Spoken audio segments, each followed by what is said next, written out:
Hello everyone, now I will show you how to set up a TP-Link router, EX710.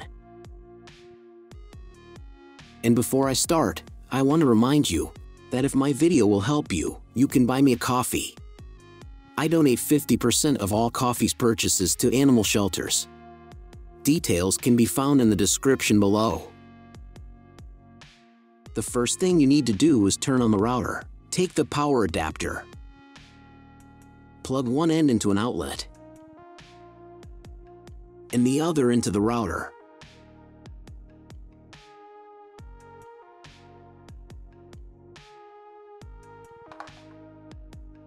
On some models, you need to press the power button.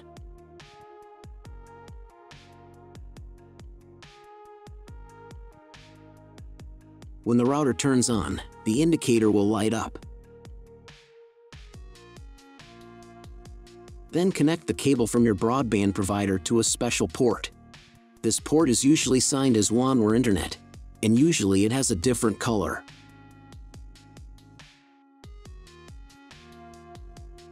Each cable should be inserted until it clicks.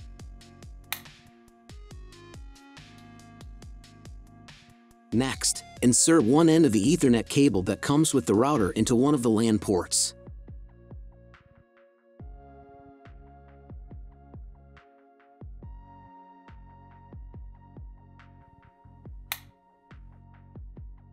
And plug the other end into the Ethernet card of your computer or laptop. Great, we connected the router to your computer. Now you need to set it up. But first, I will show you another method how you can connect the router if you do not have an Ethernet cable or your computer does not have an Ethernet port. All you need to do is connect the router with the power adapter and the cable of your internet provider.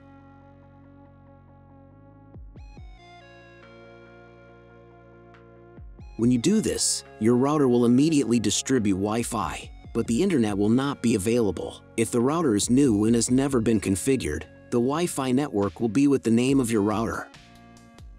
The router name and Wi-Fi password are printed on the sticker that is located on the router. These credentials are different for each router. Connect to it. Great, you have connected to the router. Now let's proceed to its configuration. First, open your browser and go to the URL that you see on the screen. Use the address bar, not the search bar. If the link doesn't open, or you see a page with a password that you don't know, it means that your router has already been configured, and you need to reset it to factory settings. Press the special reset button on the router for 5 to 10 seconds. The indicators on the router will blink. Usually this button is inside the router case to prevent it from being accidentally pressed. In this case, press it with a thin object. The router will reboot and the settings will be reset to factory defaults. Then you can try to enter the router settings panel again.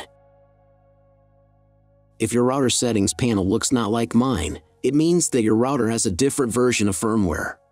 I recorded a video for each type of firmware. All links are in the description down below. So, at first you need to set a password for the personal cabinet of your router. Click on Let's Get Started button. I should also warn you that depending on the firmware version, you may not have some setup steps or they will be in the wrong order.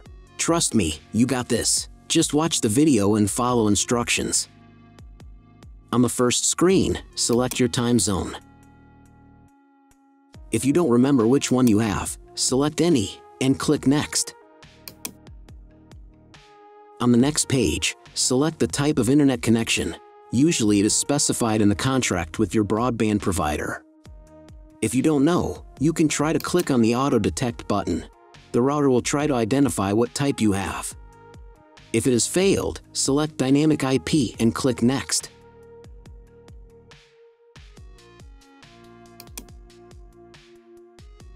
Depending on what type of connection you have chosen in the previous step, this page may differ from mine.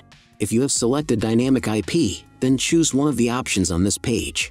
If your ISP only allows internet access to a specific MAC address, you need to clone the MAC address of the primary computer. If you are not sure about your MAC, select Use Default MAC Address and click Next. In most of the cases, there is no need to clone the MAC address. But if you can't get the internet connection after quick setup, please run it again and clone the MAC address for a try.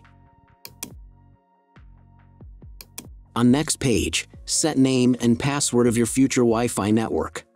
You can enable the available modes of your router. There will be one or more modes available.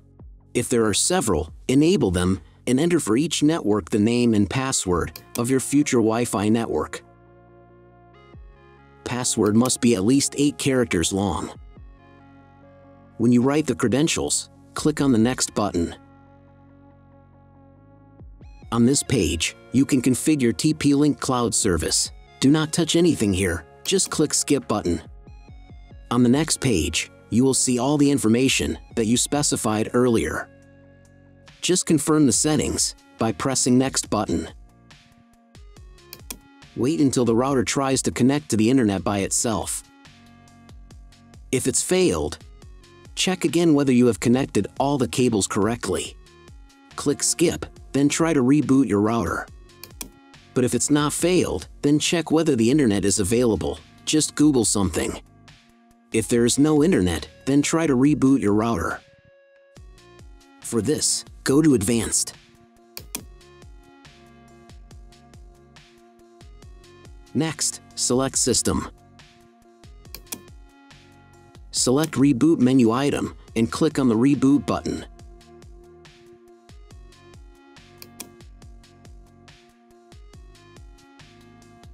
If the internet still does not appear, then log into the router control panel using the password that you created at the very beginning of the router setup. Select Internet menu button, and then clone MAC address. After that, save the settings.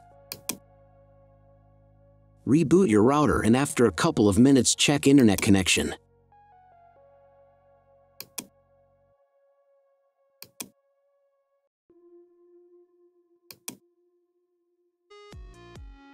If internet still doesn't appear, contact your internet service provider. He will tell you what type of connection you have and what other settings you need to do.